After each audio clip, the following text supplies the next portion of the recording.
कछुए की पीठ में छेद। जंगल का मौसम बहुत अच्छा था। बीज बोने का समय था और राजा शेर ने सभी जानवरों को खूब मेहनत करने के लिए प्रोत्साहित किया था, ताकि वो मेहनत करके अच्छी फसल प्राप्त कर सके। सभी जानवरों ने राजा की सलाह को माना, सिवाय कछुए के। वह एक बहुत ही आलसी जानवर है। वो सभी जानवरों की तरह मेहनत नहीं करना चाहता। वो सारा दिन खाता पीता और गाना गाता था और खूब देर तक सोता था। एक दिन एक हिरन उसके पास आया और कहने लगा, कछुए, क्या तुम्हें शेर की सलाह याद नहीं? उन्होंने मेहनत करने के लिए बोला है और बीज बोने के लिए कहा है, तभी तो हमें अच्छी फसल मिलेगी। तुम सारा दिन सोते क्यों रहते हो? कछुआ हंसता है और कहता है, मेरे दोस्त, यह समय तो खाने पीने, गाने और सोने का है। आप लोग जो इतनी मेहनत कर रहे हो, तो वो अपनी जिंदगी के मजे ही नहीं ले पाएंगे। मैं अपने आप को ऐसे मारना नहीं चाहता। अभी तो मुझे कई साल और जीना है और मजे करने हैं। पर अगर तुम सारा दिन सोते रहोगे तो तुम्हें खाना नहीं मिलेगा। तुम्हें भूखे रहना पड़ेगा क्योंकि कोई तुम्हारी मदद नहीं करेगा। कछुआ फिर से हंसता है और कहता है, मेरे पास बहुत सा खाना है जो बहुत समय तक चलेगा, और अगर खाना खत्म हो गया तो तुम मुझे कुछ ना कुछ तो खाने को दे ही दोगे। अगर तुम्हारा खाना खत्म हो गया तो मैं तुम्हारी बिल्कुल मदद नहीं करूँगा, क्योंकि मैंने तो तुम्हें सलाह भी दी है मेहनत करने की। कछुआ में सोचने लगता है, मैं बहुत समझदार हूँ और मैं कभी भी भूखा नहीं रहूँगा। हाँ। जब फसल पक गई तो सभी जानवरों ने अपनी फसल काट कर उनका जश्न मनाया। तब तक कछुए के पास खाने का सारा सामान खत्म हो चुका था और अब उसके पास खाना उगाने का समय भी नहीं था। कछुए ने सोचा, क्यों ना इनकी दावत में जाकर खाना खा लूं। दावत वाले दिन सभी जानवर नाच गा रहे थे और मजे कर रहे थे। खाना पीना सब चल रहा था। कछुआ चुपचाप ये सोच रहा था कि कैसे वो वहाँ से खाना प्राप्त कर सके, क्योंकि उसे मालूम था कि कोई भी उसे खाना नहीं देगा। जब खाना लगाया गया तो घोड़ा बोला, ये आप सबके लिए है।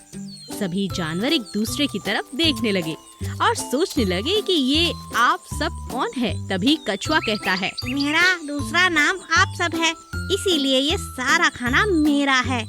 सभी जानवरों ने उसकी बात मान ली और उसे खाना खाने दिया। उसने सारा खाना खा लिया। अब घोड़ा वापस आया। उसने कहा, ये खाना तो सभी जानवरों के लिए था। सभी जानवर बहुत नाराज होते हैं क्योंकि कछुए ने उनके साथ धोखा किया था। उन्होंने उसे जोर से लात मार के नीचे फेंक दिया। जब कछुआ नीचे गिरा तो उसकी पीठ में छेद हो गया। हमें आलसी नहीं होना चाहिए। आलसी लोग चालाकियां करते हैं और इससे दूसरों को तकलीफ होती है।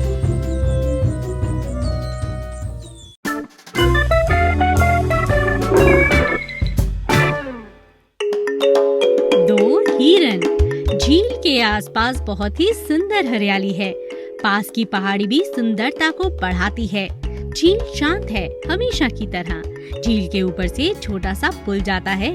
पुल के ऊपर से आसपास का नजारा बहुत सुंदर दिखता है। एक प्यारा हिरन झील का पानी पीकर अपनी प्यास बुझाता है और पुल के ऊपर आकर चलने लगता है। उसे ध्यान ही नहीं रहता कि पुल के दूसरी तरफ एक दूसरा हिरन है। जैसे ही दोनों हिरन पास आते हैं तो उसे दूसरा हिरन दिखता है। वह वहीं पर रुक जाता है। अब वो दोनों एक दूसरे की तरफ मुंह करके खड़े हैं। पहला हिरन गुस्से से दूसरे की तरफ देखता है और कहता है, तुम कौन हो? तुम्हारे ही जैसा एक हिरन। तुम्हें तमीज नहीं, तुम्हें देखना चाहिए। तुमने मुझे पहले आते हुए देख लिया था ना, तुम्हें वहीं पे रुक जाना चाहिए था। क्या तुम जानते नहीं हम दोनों एक साथ पुल पार नहीं कर सकते? पर मैं पहला था जो पुल पर चढ़ा था। शायद तुमने ध्यान नहीं दिया। क्योंकि तुम तो नाचने में व्यस्त थे। तुम मेरी बेइज्जती कर रहे हो। क्या तुम्हें लगता है तुम मुझसे बेहतर नाच सकते हो? मैं तुम्हें मुकाबले के लिए बुलाता हूँ। मुझे माफ करो, मैं तो अपने घर से भालू की दावत के लिए निकला हूँ और मुझे किसी प्रतियोगिता में भाग नहीं लेना। अब तुम यहाँ से नाच दिखाए बिना नहीं जा सकते। वैसे तुम्हें दावत में नहीं बुलाया गया है ना? ओह, कितने दुख की बात है। पहला हिरन बहुत गुस्से में आ जाता है और दूसरे हिरन को मारने के लिए आगे बढ़ता है। रुको रुको, ठीक है, मुद्दे पर आते हैं। हम में से एक को तो पीछे हटना ही होगा। हाँ, और वो तुम होंगे। मैं सारा दिन इंतजार कर सकता हूँ अगर मैं चाहूँ तो, पर तुम्हें अपनी पार्टी और दावत को छोड़ना होगा जहाँ तुम जा रहे थे, और भूखे ही घर लौट जाना पड़ेगा। बेवकूफ हिरन। उफ, कैसे हो तुम? वो दोनों एक दूसरे को अजीब सी निगाहों से देखते हैं। तुम्हारी वजह से हम आगे नहीं बढ़ पा रहे हैं। ऐसा क्या? ठीक है, हम मिलकर कुछ उपाय ढूंढते हैं जिससे कि किसी को भी पीछे नहीं जाना पड़ेगा। ओह, तो क्या तुम झील में कूदने की सोच रहे हो?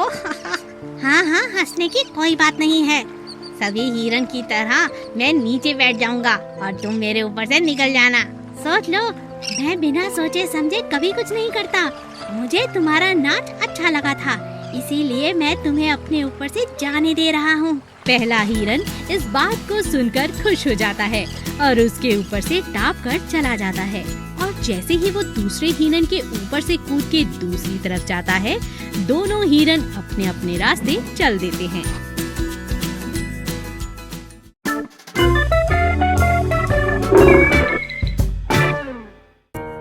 असली दौलत। हमेशा की तरह जंगल बहुत ही सुंदर और हरा भरा लग रहा है। हवा के झोंके से पत्ते नाच रहे हैं और इस सुंदर जंगल में शेर एक आलीशान जिंदगी जी रहा है। उसके पास सब कुछ था, एक बड़ा स्विमिंग पूल, एक बड़ा सा बाग और बहुत सारे नौकर चाकर। एक दिन झील पर नहाने के बाद वह सिंहासन पर आकर बैठता है और अपने बेटे को मिलने के लिए बुलाता है। बेटा गुफा के बाहर तितलियों को देख रहा था। पिता के बुलाने पर वो अंदर आता है। तभी उनका नौकर बंदर आकर मेज पर खाना लगाता है।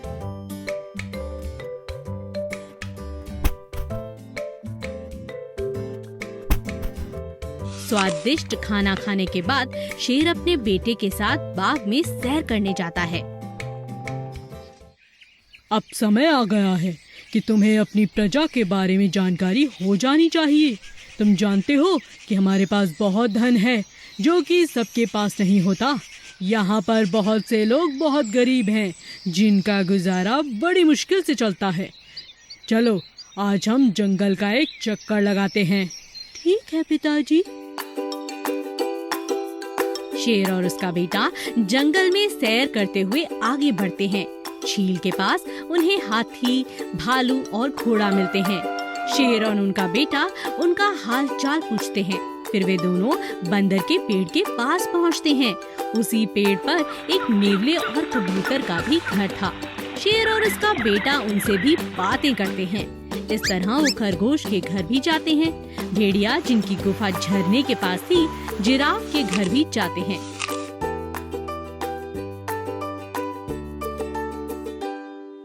पूरा जंगल घूमने के बाद वापस आकर वो अपने बाग में घूमने लगते हैं। मुझे लगता है कि तुम्हें अच्छा लगा होगा। हाँ, मुझे अच्छा लगा। अब तुम समझ गए होंगे कि गरीब होने में कितना दुख है। शेर का बेटा कुछ देर के लिए चुप रहा। पर ये सब लोग गरीब कैसे हैं? शेर अपने बेटे को बड़ी हैरानी से देखता है। तुमने देखा नहीं? उनके पास तो अपनी झील और बाग नहीं है। उनका खाना बनाने के लिए कोई नौकर नहीं है। घरों में रोशनी भी नहीं है। उनके पास एक चीज नहीं है, पर पूरा जंगल तो उन्हीं का है। उनके पास स्विमिंग पूल नहीं है, पर झील तो है। उनके पास नौकर नहीं है, पर अपने लोग हैं।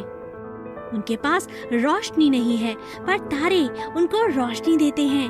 तो पिताजी, आप बताओ कि गरीब कौन है? शेर अपने बेटे के जवाब से हैरान रह जाता है।